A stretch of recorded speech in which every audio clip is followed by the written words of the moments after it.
ಸಚಿವ ನಾಗೇಂದ್ರ ರಾಜೀನಾಮೆಗೆ ಸಂಬಂಧಪಟ್ಟಂತೆ ಬಿಜೆಪಿ ಪಟ್ಟಿಡಿಯುವಂತ ಸಾಧ್ಯತೆ ಇದೆ. ಇವತ್ತು ಕೂಡ ಶಾಸಕಾಂಗ ಪಕ್ಷದ ಸಭೆಯಲ್ಲಿ ನಾಗೇಂದ್ರ ರಾಜೀನಾಮೆಯಾಗಿ ಅಥವಾ ರಾಜೀನಾಮೆ ಬಗ್ಗೆ ಒಂದು ಪಾದಯಾತ್ರೆಯನ್ನು ಮಾಡೋದಕ್ಕೆ ಬಿಜೆಪಿ ನಾಯಕರು ಮುಂದಾಗ್ತಾ ಇದ್ದಾರೆ. ಹಾಗಾದರೆ ಇವತ್ತು ಬಿಜೆಪಿ ನಾಯಕರು ಹೇಳುವಂಥದ್ದು ಜೊತೆಗೆ ಈಗಾಗಲೇ ನಾಗೇಂದ್ರ ಕೂಡ ಯಾವುದೇ ಕಾರಣಕ್ಕೂ ರಾಜೀನಾಮೆ ಕೊಡುವಂಥ ಮಾತೇ ಇಲ್ಲ ಅಂತ ಹೇಳ್ತಾ ಇದ್ದಾರೆ. ಹಾಗಾಗಿ ಬಿಜೆಪಿ ಮತ್ತು ಕಾಂಗ್ರೆಸ್ ನಡುವೆ ಹೊಸದೊಂದು ಯುದ್ಧಕ್ಕೆ ನಾಗೇಂದ್ರ ಪ್ರಕರಣ ಸಾಕ್ಷಿ ಆಗ್ತಾ ಇದೆ.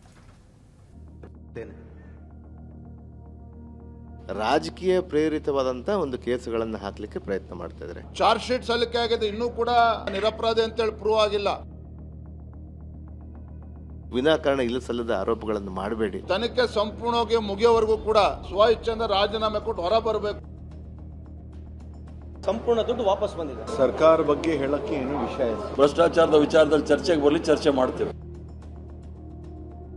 ಇಂದಿನಿಂದ ಮುಂಗಾರು ಅಧಿವೇಶನ ಆರಂಭ ಆಗಿದೆ. ಆಗಸ್ಟ್ 27ರವರೆಗೆ ನಡೆಯಲಿರುವ ಅಧಿವೇಶನದಲ್ಲಿ ಸಾಕಷ್ಟು ವಿಚಾರ ಪ್ರಸ್ತಾಪ ಆಗೋ ನಿರೀಕ್ಷೆಗಳಿದೆ. ಅಧಿವೇಶನದಲ್ಲಿ ಆಡಳಿತ ಪಕ್ಷವನ್ನ ಕಟ್ಟಾಕೋದಕ್ಕೆ ಬಿಜೆಪಿ ಜೆಡಿಎಸ್ ಸಜ್ಜಾಗಿದೆ. ವಿಪಕ್ಷಗಳಿಗೆ ಸರಿಯಾದ ರೀತಿಯಲ್ಲಿ ಉತ್ತರ ಕೊಡೋಕೆ ಕಾಂಗ್ರೆಸ್ ಕೂಡ ರೆಡಿಯಾಗಿದೆ. ಮೊದಲ ದಿನವಾದ ಇವತ್ತು ವಿಧಾನಸಭೆ ಸಭಾಂಗಣ ಪ್ರವೇಶಿಸೋ ಮುನ್ನ ಬಾಗಿಲಿಗೆ ನಮಿಸಿ ಸಿಎಂ ಡಿಕೆ ಶಿವಕುಮಾರ್ ಒಳ ಪ್ರವೇಶ ಮಾಡಿದ್ದು ಎಲ್ಲರ ಗಮನ ಸೆಳೀತು. ಅಧಿವೇಶನದಲ್ಲಿ ಸಚಿವ ಬಿ ನಾಗೇಂದ್ರ ರಾಜೀನಾಮೆ ಕೇಳೋದು ವಿಪಕ್ಷಗಳ ಅಜೆಂಡಾ ಆಗಿದೆ. ನಾಗೇಂದ್ರ ವಿರುದ್ಧ ಸದನದ ಹೊರಗೂ ಒಳಗೂ ಹೋರಾಟ ಮಾಡೇ ಮಾಡ್ತೀವಿ ಅಂತಿದ್ದಾರೆ ಬಿಜೆಪಿ ರಾಜ್ಯಾಧ್ಯಕ್ಷ ಬಿವೈ ವಿಜಯೇಂದ್ರ. ವಾಲ್ಮೀಕಿ ಸಮಾಜಕ್ಕೆ ನ್ಯಾಯ ಕೊಡಬೇಕು ಅಂತ ನಿಮ್ಗೆ ಏನಾದ್ರೂ ಕಿಂಚಿತಾದ್ರೂ ಕೂಡ ಕಾಳಜಿ ಇದ್ರೆ ತನಿಖೆ ಸಂಪೂರ್ಣವಾಗಿ ಮುಗಿಯೋವರೆಗೂ ಕೂಡ ತಾವು ಕ್ಯಾಬಿನೆಟ್ಗೆ ತಾವೇ ಸ್ವತಃ ಸ್ವ ಇಚ್ಛೆಯಿಂದ ರಾಜೀನಾಮೆ ಕೊಟ್ಟು ಹೊರ ಬರಬೇಕು ಅಂತೇಳಿ ನಾನು ಆಗ್ರಹ ಪಡಿಸ್ತಾ ಇದ್ದೇನೆ. ರಾಜೀನಾಮೆ ಕೇಳ್ತಾ ಇರೋ ಬಿಜೆಪಿಗೆ ತಿರುಗೇಟು ಕೊಟ್ಟಿರುವ ಸಚಿವ ಬಿ ನಾಗೇಂದ್ರ ವಿನಾಕಾರಣ ಇಲ್ಲ ಸಲ್ಲದ ಆರೋಪ ಮಾಡಬೇಡಿ, ಹಾಸ್ಯಾಸ್ಪದಕ್ಕೆ ಒಳಗಾಗಬೇಡಿ, ಸದನಕ್ಕೆ ಬನ್ನಿ, ದಿಟ್ಟವಾಗಿ ಎದುರಿಸೋಣ ಅಂದಿದ್ದಾರೆ. ಇದಕ್ಕೆ ತಿರುಗೇಟು ಕೊಟ್ಟ ಬಿಜೆಪಿ ರಾಜ್ಯಾಧ್ಯಕ್ಷ ವಿಜಯೇಂದ್ರ, ನಿಮ್ಮ ಮೇಲೆ ಗಂಭೀರ ಆರೋಪ ಇದೆ, ಜಾತಿ ಹೆಸರು ಹೇಳ್ಕೊಂಡು ತಪ್ಪಿಸ್ಕೊಳ್ಬೇಡಿ ಎಂದಿದ್ದಾರೆ.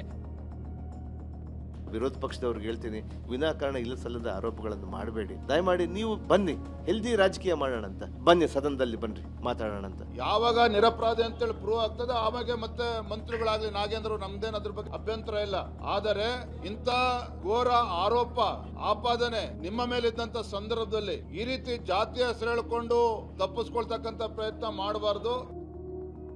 ನಾಗೇಂದ್ರ ವಿಚಾರದಲ್ಲಿ ಎಲ್ಲವೂ ಕ್ಲಿಯರ್ ಆಗಿದೆ, ಹಣ ರಿಕವರಿ ಆಗಿದೆ ಅಂತ ಸಚಿವ ಸಂತೋಷ್ ಲಾಡ್ ಹೇಳಿದ್ರೆ, ಸಚಿವ ಅಜಯ್ ಸಿಂಗ್ ಮಾತನಾಡಿ ಎಲ್ಲವೂ ಮುಗಿದ ಅಧ್ಯಾಯ ಅಂತಿದ್ದಾರೆ.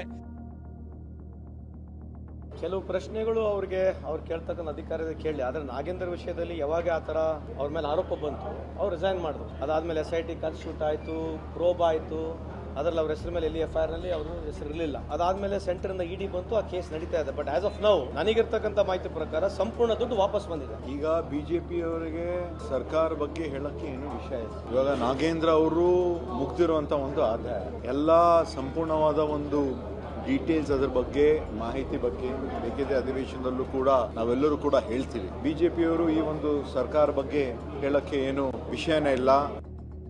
ಭ್ರಷ್ಟಾಚಾರದ ಬಗ್ಗೆ ಚರ್ಚೆ ಮಾಡೋಕೆ ನಾವು ರೆಡಿ ಇದ್ದೀವಿ ಅಂತ ಕೆಪಿಸಿಸಿ ಅಧ್ಯಕ್ಷ BK ಹರಿಪ್ರಸಾದ್ ಕೌಂಟರ್ ಅಟ್ಯಾಕ್ ಮಾಡಿದ್ರು. ತಯಾರಿದ್ದೀವಿ, ಭ್ರಷ್ಟಾಚಾರದ ವಿಚಾರದಲ್ಲಿ ಮಾತಾಡಕ್ ತಯಾರಿದ್ದೀವಿ. ಇವರೆಲ್ಲ ಎಷ್ಟು ಸತ್ಯವಂತರು, ಹರಿಶ್ಚಂದ್ರನ ಮೊಮ್ಮಕ್ಕಳು ಅಂತ ಗೊತ್ತು. ಭ್ರಷ್ಟಾಚಾರದ ವಿಚಾರದಲ್ಲಿ ಚರ್ಚೆಗೆ ಬರಲಿ, ಚರ್ಚೆ ಮಾಡ್ತೇವೆ.